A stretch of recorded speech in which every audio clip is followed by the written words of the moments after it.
acrobatic swimmers defy physics and see things invisible to humans. Considered one of nature's friendliest mammals, they also have a vicious mean streak. The ultimate guide to dolphins is next on Wild Discovery.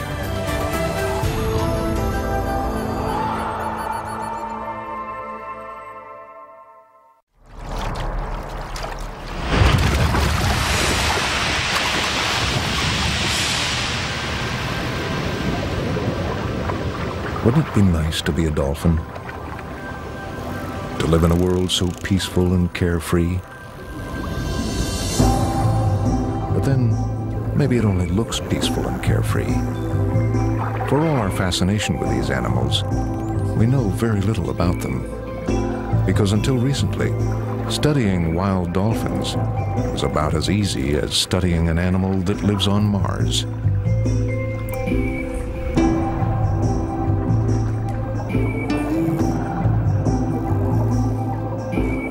Take their swimming, for example. It's spectacular, beautiful, acrobatic. But it's also impossible.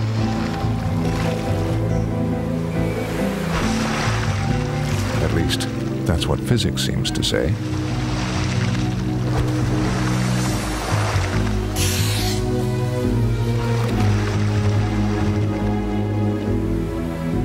An animal the size and shape of a dolphin just can't go that fast and maneuver like that. Some theories about how dolphins do it have verged on the mystical. Maybe their body heat changes the viscosity of the water. Or maybe their shape channels the water in some special but unknown way. Some species can swim for hours on end at speeds of up to 25 miles an hour, with bursts reaching 35. The best human swimmers, Olympic champions, can only manage about 8 miles an hour, and only briefly at that. And yet, this is about as fast in the water as any land mammal gets.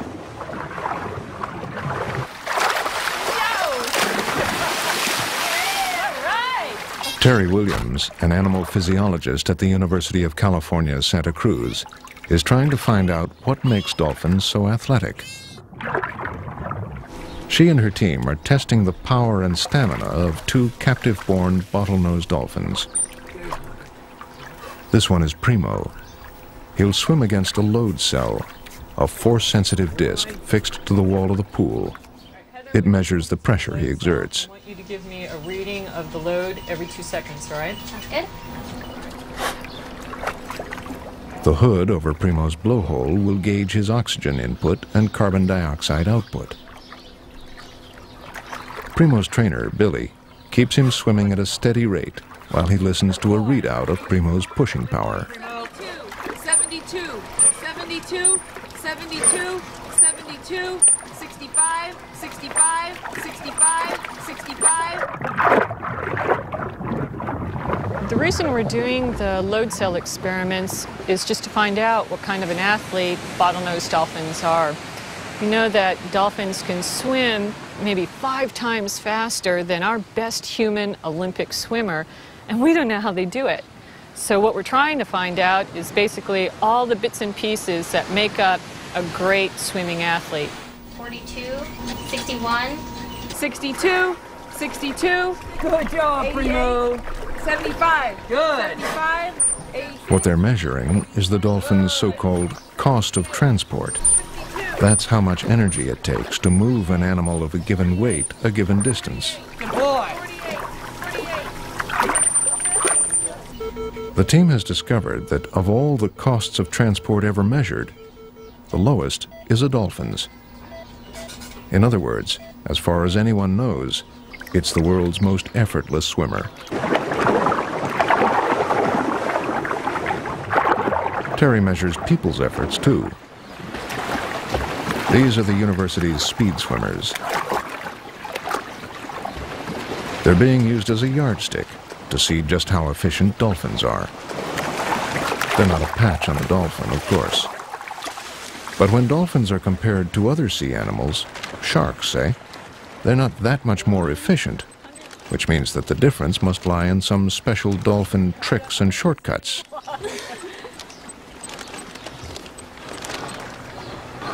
What those tricks and shortcuts are, no one knows. 171, you guys are identical. And even though there's been plenty of scientific research on dolphins, and a lot has been learned, there's still disagreement over such basics as the names of the species and how many there are. There's no argument on the family level, though. Both whales and dolphins are cetaceans, which can be split into two groups. One, the Mysticetes, includes the great plankton-eating whales. The others are the mainly fish-eating Odontocetes, or toothed whales.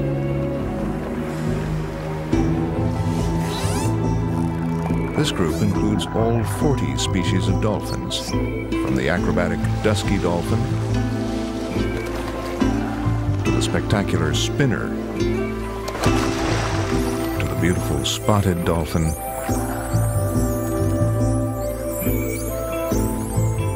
to the popular bottlenose,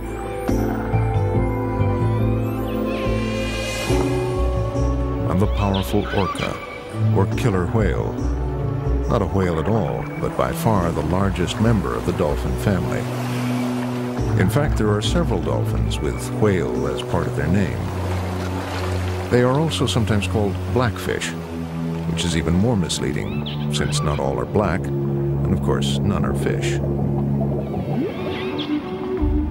Dolphins come in all shapes, sizes, and colors. They range from the tiny 4-foot Hector's dolphin to the beautifully colored striped dolphin to the massive orca, which can grow to more than 30 feet and weigh up to 7 tons. Its fin alone can be taller than a man.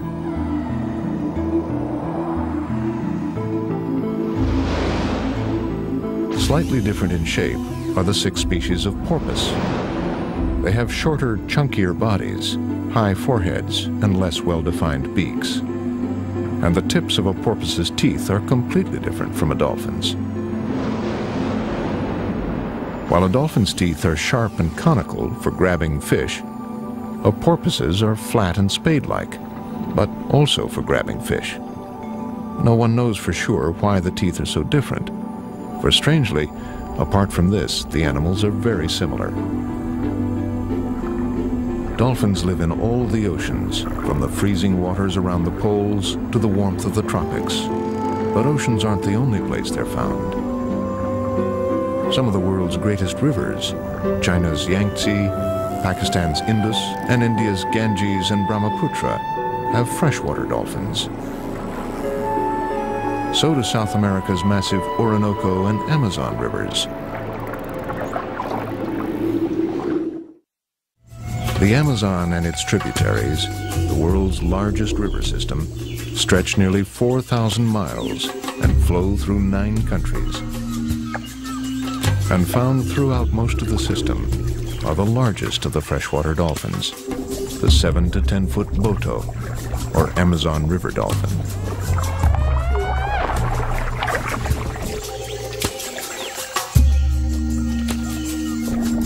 This is a mother with a large calf that hasn't yet quite mastered catching fish. It's a skill that the youngster spends most of its first year learning. The forests in this region flood every year, and botos swim up among the trees. As an aid to maneuvering, they have a very flexible neck and flippers. Evolution molds animals' bodies to fit like cogs into their environment. And dolphins are descended from creatures that have been through fundamental remoldings twice. Once, all life was in the oceans. Then, plants, insects, and finally vertebrates came to live on land and breathe air. So the dolphin's ancestors evolved over hundreds of millions of years into mammals, into what are now called mesonychids. They looked like wolves, but were more closely related to cows and deer. About 50 million years ago, they foraged in swamps and estuaries. And as they foraged deeper into the water, their bodies changed. They became aquatic again. They became an animal called archaeocetes. They were still mammals, though, so they couldn't breathe underwater, but they could evolve to make breathing easier. Archaeocetes' nostrils fused into one, moved to the top of its head, and became a blowhole. The body became more streamlined. There was a dorsal fin to aid balance, but unlike a fish's fin, without a bone structure. The front legs became fins for steering, though they still have a land mammal's finger-like bones.